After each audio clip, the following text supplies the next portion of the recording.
Season 10ರ ವಿಜೇತ ಕಾರ್ತಿಕ್ ಮಹೇಶ್ವರ್ ಈಗ ನಮ್ಮ ಜೊತೆ ಇರುವಂಥದ್ದು ಗಡಿನಾಡು ಚಾಮರಾಜನಗರಕ್ಕೆ ಬಂದು ಒಂದು ದೇವರ ಆಶೀರ್ವಾದನೂ ಕೂಡ ಪಡಿತಾ ಇದ್ದಾರೆ. ಇನ್ನು ಈ ಕುರಿತು ಮಾತಾಡೋಕ್ಕೆ ನಮ್ಮ ಜೊತೆ ಬಿಗ್ ಬಾಸ್ನ ವಿನ್ನರ್ ಆದಂತಹ ಕಾರ್ತಿಕ್ ಇದ್ದಾರೆ, ಅವ್ರನ್ನೇ ಮಾತಾಡ್ಸೋಣ. ಸರ್, ಬಿಗ್ ಬಾಸ್ ಏನು ಶೋ ಇತ್ತು ಅದನ್ನು ಇಡೀ ರಾಜ್ಯಾದ್ಯಂತ ಜನ ನೋಡಿದ್ದಾರೆ.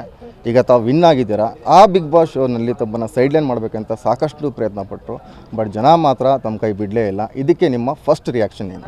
ಸರ್, ತುಳಿಯೋಕ್ಕೆ 1000 ಜನ ಇರ್ತಾರೆ ಸರ್, ಎತ್ತಕ್ಕೆ ಕೋಟಿ ಜನ ಇದ್ರು ಸರ್, ಅರ್ಥ ಆಯ್ತಾ? ಅದ್ರ ಬಗ್ಗೆ ಮಾತಾಡೋರ ಬಗ್ಗೆ ತಲೆ ಕೆಡ್ಸ್ಕೋಬಾರ್ದು. ಒಳಗಡೆ ನಾನು ಅಷ್ಟೇ ಯೋಚನೆ ಮಾಡ್ತಾ ಇದ್ದಿದ್ದು, ನಾನಾಗಿರಬೇಕು.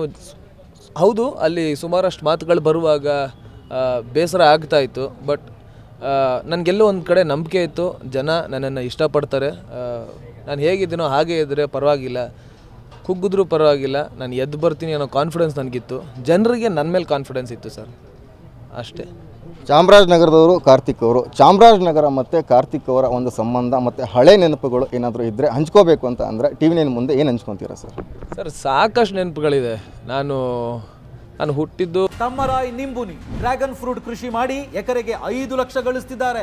ನೀವು ಕೂಡ ಅವರಿಂದ ಕಲಿಬೇಕಾ? ಅವ್ರ ಜೊತೆ ವಿಡಿಯೋ ಕಾಲ್ನಲ್ಲಿ ಮಾತಾಡಬೇಕಾ? ಈಗಲೇ ಫ್ರೀಡಮ್ ಆ್ಯಪ್ ಡೌನ್ಲೋಡ್ ಮಾಡಿ. ಇಲ್ಲೇ ನಗರದಲ್ಲೇ ಒಂದು 9 ತಿಂಗಳ ಒಂದು 9 ತಿಂಗಳುಗಳ ಕಾಲ ಹೆಗೋಟಾರದಲ್ಲೇ ಇದ್ದಿದ್ದು. ಅದಾದಮೇಲೆ ಮೈಸೂರು. ಪ್ರತಿ ವರ್ಷ ಸಮ್ಮರ್ ಹಾಲಿಡೇಸ್ ಅಂತಂದರೆ ನಾನು ಬರ್ತಾಯಿದ್ದೆ ಇಲ್ಲಿಗೆ, ಅಜ್ಜಿ ಮನೆ. ಸಾಕಷ್ಟು ನೆನಪುಗಳಿದೆ. ನನ್ನ ಕಸಿನ್ಸ್ಗಳೆಲ್ಲ ಒಟ್ಟಿಗೂಡಿ ತೋಟಕ್ಕೆ ಹೋಗೋದು, ಎಳ್ನೀರು ಕುಡಿಯೋದು, ಅವ್ರ ಜೊತೆ ಮಜಾ ಮಾಡೋದು ತುಂಬ ನೆನಪಿದೆ. ಒಂದನ್ನು ಅಂತೂ ಹೇಳೋಕ್ಕಾಗಲ್ಲ, ಎಷ್ಟೊಂದಿದೆ. ನಮ್ಮ ಅಜ್ಜಿ ಜೊತೆ ಟೈಮ್ ಸ್ಪೆಂಡ್ ಮಾಡೋದು, ಈ ಒಳ್ಕಲಲ್ಲಿ ಸುಮಾರು ಅಡುಗೆ ಮಾಡಿಕೊಡೋದು, ಅದೆಲ್ಲ ನೆನೆಸ್ಕೊಂಡ್ರೆ ಇವತ್ತು ನಮ್ಗೆ ಅದೆಲ್ಲ ಇಲ್ಲ.